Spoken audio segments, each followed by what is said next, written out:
एक महान गुरु ने जीवन के अंतिम क्षणों में अनुभव किया और जब उन्होंने श्री कृष्ण से सवाल किया, मेरा क्या दोष था, तो केवल एक उत्तर नहीं मिला बल्कि खुला एक ऐसा राज जो आज भी बहुत कम लोग जानते हैं।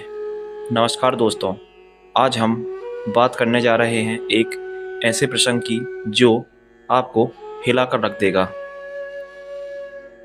द्रोणाचार्य अर्जुन जैसे महान योद्धा के गुरु थे, जिन्होंने कौरवों और पांडवों दोनों को शस्त्र विद्या सिखाई। जिनके ज्ञान और तप की मिसाल दी जाती है, उन्हीं गुरु द्रोणाचार्य ने महाभारत के युद्ध में श्री कृष्ण से एक सवाल पूछा, हे माधव, मेरा क्या दोष था जो मुझे इस तरह मृत्यु मिली। तो आज हम इस कथा की परतें खोलेंगे, एक एक रहस्य को समझेंगे और जानेंगे कि क्या वाकई गुरु द्रोण दोषी थे या यह सब उनके पूर्व जन्म के कर्मों का फल था। वीडियो को अंत तक ज़रूर देखिए, क्योंकि आखिर में मिलेगा ऐसा ज्ञान जो आपके सोचने के तरीके को बदल कर रख देगा। कुरुक्षेत्र के युद्ध में जब पांडवों की सेना में हाहाकार मचा हुआ था, तब सबसे बड़ा संकट सामने आया। गुरु द्रोणाचार्य को कैसे रोका जाए। वे अकेले ही पांडवों की पूरी सेना को ध्वस्त करने की ताकत रखते थे। भीम, धर्मराज, नकुल, सहदेव, कोई उनके सामने नहीं टिक पा रहा था और अर्जुन, वह तो जयद्रथ से युद्ध करने में उलझा था। तब श्री कृष्ण ने धर्मराज से कहा, अगर गुरु द्रोण को भ्रम में डालना है तो उन्हें यह यकीन दिलाना होगा कि उनका पुत्र अश्वत्थामा मारा गया है। यह सुनकर धर्मराज हक्के बक्के रह गए, क्योंकि वे झूठ बोल नहीं सकते थे। लेकिन धर्म की रक्षा के लिए श्री कृष्ण ने एक उपाय निकाला। भीम ने एक हाथी को मार डाला, जिसका नाम था अश्वत्थामा। जब युधिष्ठिर ने गुरु द्रोण से कहा, अश्वत्थामा मारा गया, और फिर धीरे से कहा, हाथी तो वहीं क्षण बना गुरु द्रोण की मृत्यु का कारण। गुरु ने अपना शस्त्र त्याग दिया, ध्यानस्थ हो गए और उस समय धृष्टद्युम्न ने उनका वध कर दिया। लेकिन क्या यही अंत था? नहीं। जब धृष्टद्युम्न ने ध्यानमग्न द्रोणाचार्य का वध कर दिया, तब युद्ध भूमि थम सी गई। गुरु द्रोण की आत्मा शरीर त्याग कर भाग चुकी थी, लेकिन यह अंत नहीं था।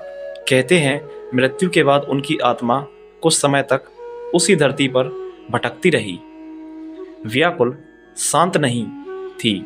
और तभी श्री कृष्ण प्रकट हुए। द्रोणाचार्य की आत्मा ने श्री कृष्ण को देखा और करुण स्वर में पूछा, हे माधव, मैंने क्या अपराध किया था?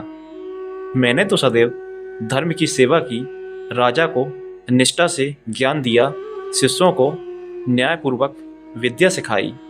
फिर क्यों ऐसा अंत मिला? क्या यही था मेरे जीवन का पुरस्कार?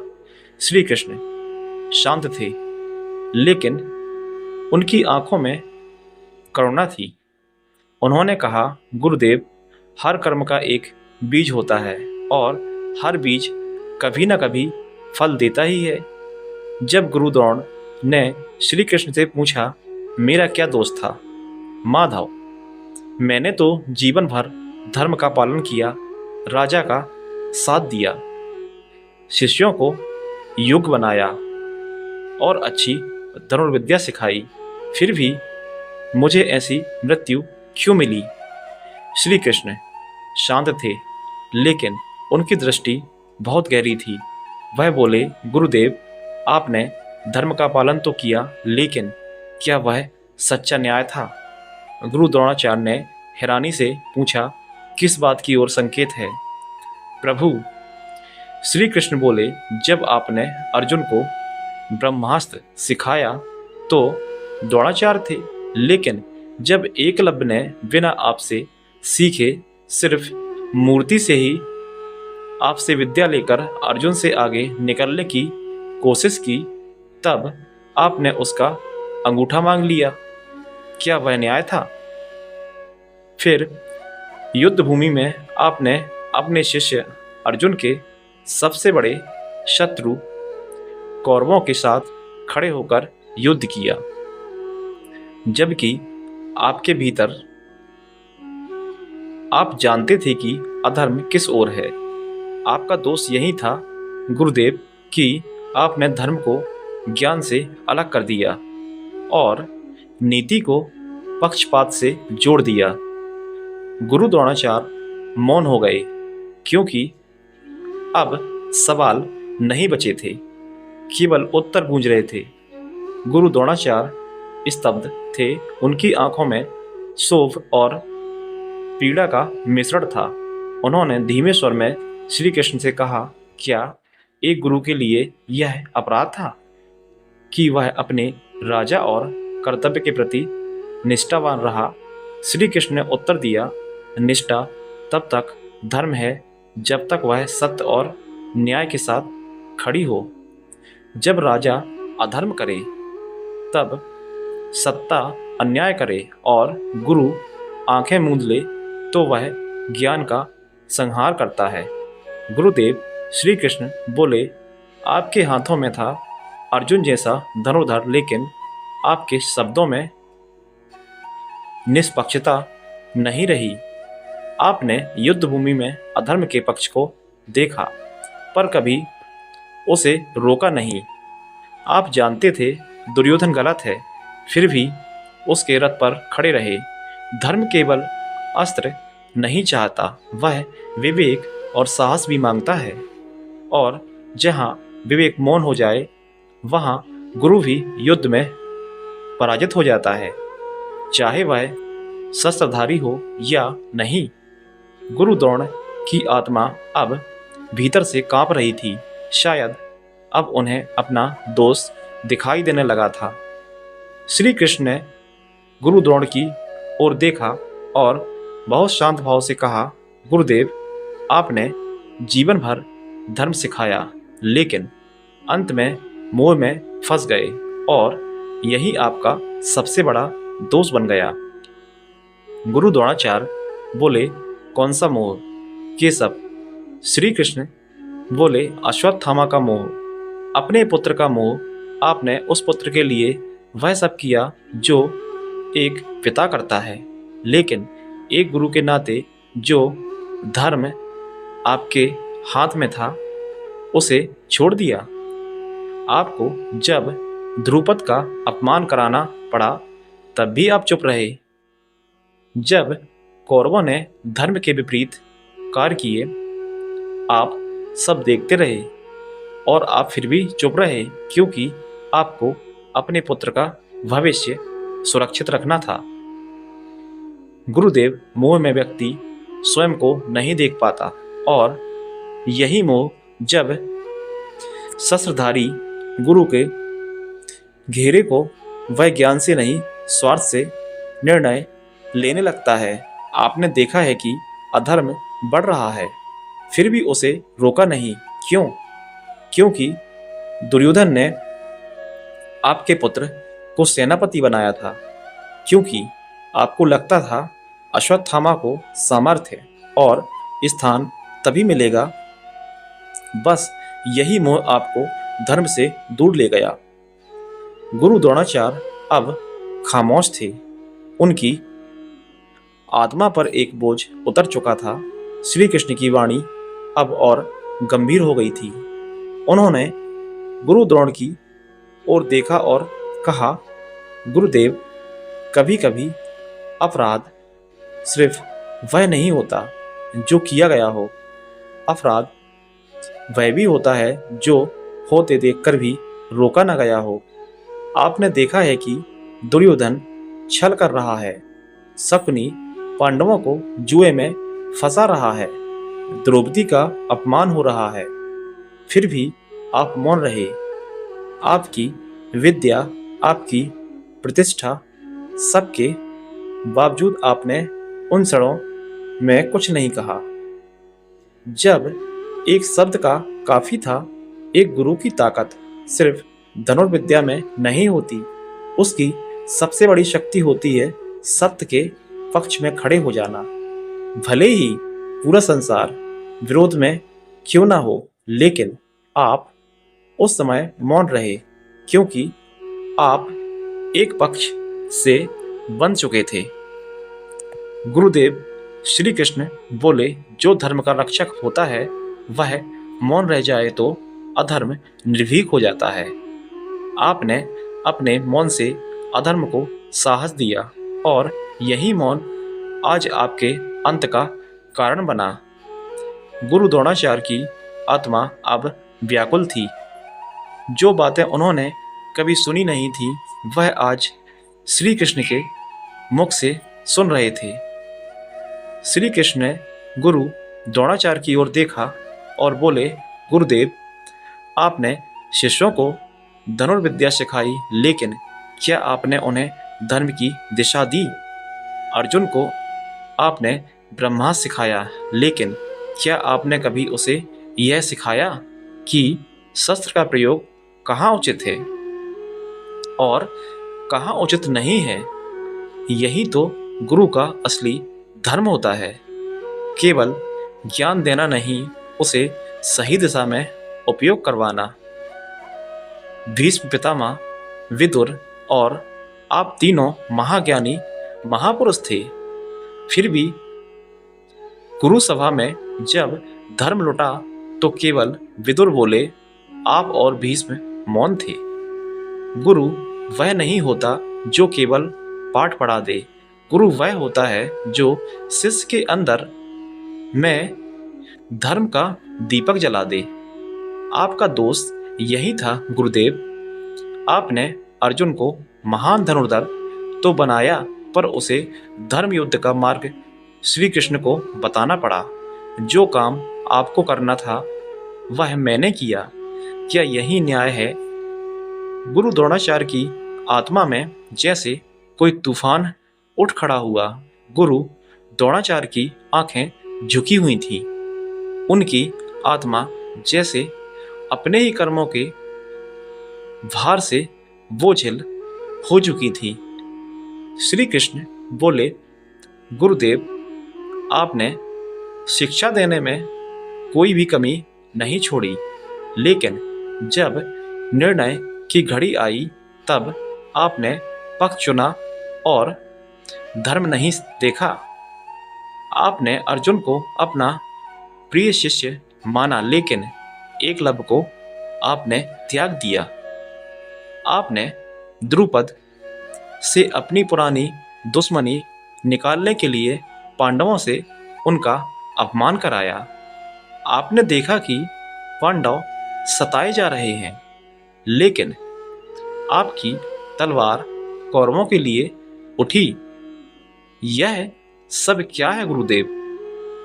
यह सब अंधा पक्षपात नहीं तो क्या है? धर्म की धरती पर यदि कोई अंधा होकर चलता है तो वह गड्ढे में नहीं, युद्ध में गिरता है। और जब गुरु ही आंखें मूंद ले तो अधर्म को बोलने की जरूरत नहीं पड़ती, उसका रास्ता खुद बन जाता है। आपने यदि निस्वार्थ होकर निर्णय लिया होता तो आज धर्म भी गर्व करता और आपका अंत भी वैसा ही सम्मानपूर्ण होता। अब गुरु द्रोणाचार्य की आत्मा में केवल मौन था, पर वह मौन अब बोध का था। श्री कृष्ण ने एक गहरी सांस ली और बोले, गुरुदेव, आपकी मृत्यु तलवार से नहीं हुई, आपकी मृत्यु तो शब्दों से हुई, और उन शब्दों की चाल से जिसे मैंने रचा था। गुरु द्रोण ने चौंक कर पूछा, आपने? श्री कृष्ण बोले, हाँ गुरुदेव, मैं जानता था कि आपको परास्त करना असंभव है, क्योंकि जब तक आप अश्वत्थामा के जीवित होने का विश्वास रखते हैं, आपका चित्त युद्ध में रहेगा और आपकी शक्ति अजय रहेगी। इसलिए मैंने वह वाक्य रचा, अश्वत्थामा हत और युधिष्ठिर से कहलवाया। वह हाथी मारा गया था, पर हमने आपके मन में भ्रम पैदा कर दिया, क्योंकि आप पुत्र मुंह में थे। गुरुदेव, आपकी तलवार का कोई हरा नहीं सकता था, पर आपकी भावना को पराजित करना आसान था, क्योंकि आपने स्वयं को मोह से बांध रखा था। आपको नहीं हराया गया, आपको तोड़ा गया उस भावनात्मक कमजोरी से जिसे आपने जीवन भर छुपा रखा था।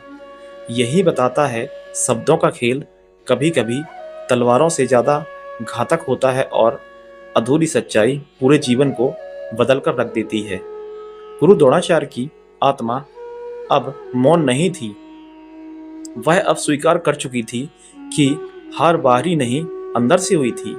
शब्दों की गूंज थम चुकी थी, पर गुरु द्रोणाचार्य की आत्मा अब भीतर से कांप रही थी। वह जो स्वयं को धर्मज्ञ, नीतिज्ञ और महान आचार्य मानते थे, आज उन्हें पहली बार अपने ही जीवन का आईना दिखा था। श्री कृष्ण ने गुरु द्रोण ने धीरे से पूछा, क्या मैं सच्चा गुरु नहीं था? केशव। श्री कृष्ण मुस्कुराए, गुरुदेव, आप योग्य थे लेकिन पूर्ण नहीं थे। आपका ज्ञान अद्वितीय था लेकिन आपका न्याय अधूरा था। आपका मन पवित्र था, परंतु उसमें मोह, पक्षपात और चुप्पी के बंधन भी थे। गुरु वही होता है जो न केवल शस्त्र चलाना सिखाए, बल्कि शिष्य के विवेक को जागृत करे, चाहे वह अर्जुन हो या एकलव्य। आपने अर्जुन को महान योद्धा बनाया, लेकिन उसे युद्ध से पहले धर्म का अर्थ मैं समझा रहा हूं, क्योंकि आपने उसे केवल विजय सिखाई, विवेक नहीं सिखाया। मृत्यु कोई हार नहीं होती गुरुदेव, पर अगर अंत से पहले बोध ना हो तो जीवन व्यर्थ हो जाता है। परंतु आप भाग्यशाली हैं, क्योंकि आज आपको आत्मबोध प्राप्त हुआ। गुरु द्रोण की आत्मा अब शांत हो चुकी थी। वह अब मुख हो रहे थे, क्योंकि उन्होंने सत्य को स्वीकार कर लिया था। गुरु द्रोण, जिनका नाम इतिहास में महान आचार्य के रूप में लिया जाता है, आज उनकी आत्मा ने स्वयं स्वीकार किया कि केवल ज्ञान महानता की गारंटी नहीं है। ज्ञान अगर धर्म से कट जाए तो वह अंधा हो जाता है, और अंधा ज्ञान विनाश लाता है। श्री कृष्ण ने जो कहा वह केवल गुरु द्रोण के लिए नहीं था, वह हर उस इंसान के लिए था जो सही और गलत के बीच चुप रहता है, जो मोह में फंसकर सच्चाई से मुख मोड़ लेता है।